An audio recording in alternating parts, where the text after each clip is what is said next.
The threes, you got parentheses in the last prep set. From 5s to 3s was on the 5. Maybe, yeah, it might have just been 5. This year? No, but it was actually prep work, so there's actually numbers written there. It was an example. It was yeah, I think that was it. Yeah. This parentheses here? Yeah. Optional sets. Okay. So they're in the base accumulation, dialing and accumulation intensification phase. It's a prep phase for the real work, if you will. I still don't know much about them and their ability to work, and I want to make sure I don't run into the problems I ran into earlier with not getting much done anywhere. So like I said, these are recommended but not mandatory. So I'm just making sure I see when I go through here. That's optional. So if we're going good on time and I can get all the work in and they're holding up work density wise, I'll get them in. Otherwise, they can't handle it yet. So looking at like week per pound, there's probably a lot of that in there because I don't know where they're really at, and I'd like to get it if I can, but if not, I need to move on. Because let's say if I'm trying to re-educate Vivek on his deadlifts, and that's slowing me down, but then I end up with missing all the exercises C&D as a result, it helps me make better decisions as I go through. So I'm 3 steps ahead. Sorry. That's essentially what it is, but my goal is to build for those. So what I see too much, good point. On phase, we used to have 12 to 15, 10 to 12. Let's see, so A, B, C, D. See all the steps there? That's all gone.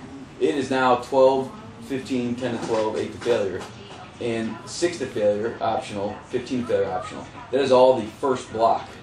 So it is, I need to realize I need to dial this person into those intensified sets. So when people get stuck on that concept, they don't phase up very well, and it is, we just do 3 sets of deadlifts all the time. No, they need to get much more aggressive with that and fit and dialed in. So that's an organic process that has to happen from A, B, and C, where they're getting work sets 4 and 5 in. And on the phase 1 cards, it even says sets 4 or 5, and it's recommended that get them when you can, but don't do 5 sets here on the first day when they can't get the rest of it in. So that's, I'm taking that opportunity when I can. So that is all much more simplified and not as confusing, and so that's just all those are condensed into one phase now. So it's still working into 2 to 3 sets of each, and I should just bring that phase up quick. Sorry, this is too important to skip.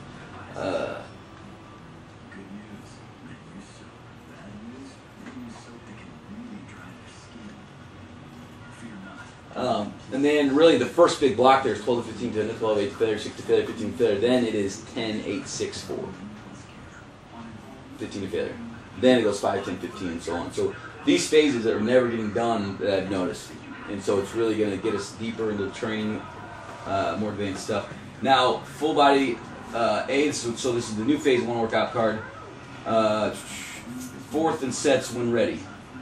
5th set ready. So I got these in parentheses and highlighted, so they're not mandatory. Definitely don't expect it on the first day. But when I train some of you guys as new trainers going to the laser day, I would get them more sets in because I knew you were capable of it, and we're bouncing back and forth. You guys have seen the people who are not even close to being ready, like Guillermo, whoever worked with him, like 2 sets was plenty. That's all he needed, so no need to prove anything to him. Go ahead. No. Oh, you're just training. Okay. Subtle stuff here. The machine chest press, barbell bench on occasions, 4th and 5th sets. Now, again, so you don't have any good numbers to work with on this, so you're just trying to use you got to use that old system to figure it out. Okay, what were the changes? On the machine chest press, I'm so stuck with that old machine chest press that I never go to the new one that's lighter. But the main thing I don't like about it is because it's up here. It's working against everything I'm trying to fix in the shoulder. So if it makes sense and there's no pain, sure, use it as an intermediate, but I like the one back here, it's heavier. But there's some nice stuff working here. So they don't have the overhead strength, the overhead range of motion, flexibility to do any of that. Go to wall sides plus external rotation, arms abducted and adducted, and I'd probably work in the doorway one and right and left stretches. This has been great for downwards pain, although it's not cured him. He used to do dumbbell bench presses like this, literally. They had no clue he was that far off. But now, okay, so what would happen is wall slides first times 10 reps. Against the wall, heels, butt, shoulders, head against the wall, knuckles up against the wall. Help them get through the range that they don't have. Gently guide them through it. Don't do the work for them. Then let go and see if they can get it on their own. Then external rotation, arms abducted out to the side. Bam, there 10. Their arms abducted to the side 10. Working on seeing what's deviated from the wall, what's not symmetrical, fixing those positions up. and then follow up with that doorway 1 right and left stretches. That can take the entire place of this machine shoulder press if it's not there. So you were mentioning the magic of this a while back and what you've experienced with it. So I've had the same conclusion with certain people, and thought it should just become part of the protocol there. So if and when necessary, throw it in there. That way you don't do a Marshall Ray thing and turn this into a 45-minute piece in 45 minutes before the workout of work. It doesn't have to be that complicated. This will take long enough the way this sits here. LF1 as is. Phase 1 objectives are now down here. They're still there, very important. You know those little sheets we put in all their folders that has the Phase 1 objectives on there? We should hand them to the client. Give that to them, so if you don't even cover it, they understand it and they at least get it, and they may ask you about stuff. It gets them thinking about all the things that we have to offer, and when we do 3 sessions with them, it's not those 3 sessions, this is all you guys have to offer. No, they see, wow, there's a lot more to this. And I think that'd be a powerful piece, because it does nothing in the folders the way it is now. Okay, the next day, bench, crate, box, nothing. Barbell, trap bar, and exceptions, 4th and 5th sets. Leg extensions. So you can work in, if there's pain, and chronic tracking problems here. Peterson step-ups progress to, this is a regression to straight leg lifts. Peterson's to straight leg lifts. Before Sean leaves, he'll give us a nice in-service on all this. Progression or split squats and step-ups. I'd rather see this kind of stuff versus this world. We're not doing much here that we should be doing here. Remember, build muscle, burn fat. It's our job. I always say that backwards. Build muscle, burn fat. But when necessary, this is where we would put this, ideally, to take the place of the leg extension. Otherwise, we want to get them here. Seated dumbbell shoulder press, no back support. Wall slides back against the wall if necessary. You got your wall slide, external rotation circuits there if you need to. Dumbbell curls, non-altering down on first. One arm kickbacks if the overhead doesn't work. Day 3 is where most of the changes occur. Now it's the same for both. The females used to not see back squats in workout scene. I think that's a bunch of bullshit. Which you agree. So in your barbells and back squats, females now can earn that, and I must reiterate, day C is not always mandatory in phase 1. A and B could be where they live for a while if they're not ready for these newer, more advanced exercises. So barbell squat, bench, crate, risers, box, bands or nothing, rack height, and safety bar numbers. We need to write those in. Those have to happen.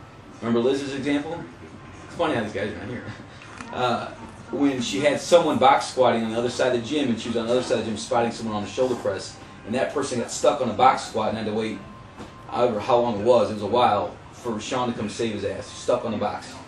Amazed that guy didn't have back injury with that. So if you had the rack set in the right place, you could easily gotten out of that, no harm done, no big deal. Swiss ball or wall ball squat. So let's say they're not ready for the barbell squat. You can work that Swiss ball wall squat and get them squatting functionally. Incline press, RDLs, waiter's bout, or hip bridge. This has to be an extreme case for hip bridges to show up there. I'd rather see that as part of the core work or JTLC. Waiter's bow is the next step to get that RDL going. Dumbbell back rows, 3-second pauses. That's another one of those things where it just needs to be widespread done. Our dumbbell rows are disgusting, just like our push-ups. 3-second pause every time does a lot to clean it up. And it gets them from giving all that momentum and swinging it around. It allows you to clean up what's going on in your scapula. So get the position out and tight first, then 1, 2, 3. A really good way for the momentum. That's one of the easiest ones to start throwing momentum in there. I have a hard time myself with it. Lunges. Body weight progress to dumbbells or progressions, reverse lunge, step up, split squat. Most should be able to jive there. One I should add into this, though, is split squat hold. Just if they don't have the ability to go through it dynamically, get them to hold that position. Worked good for Marie Casey. Now she's badass at her lunges. Machine preacher curls, bench dips. Okay, I should have had a regression list for a long time. Barbell or dumbbell skull crushers.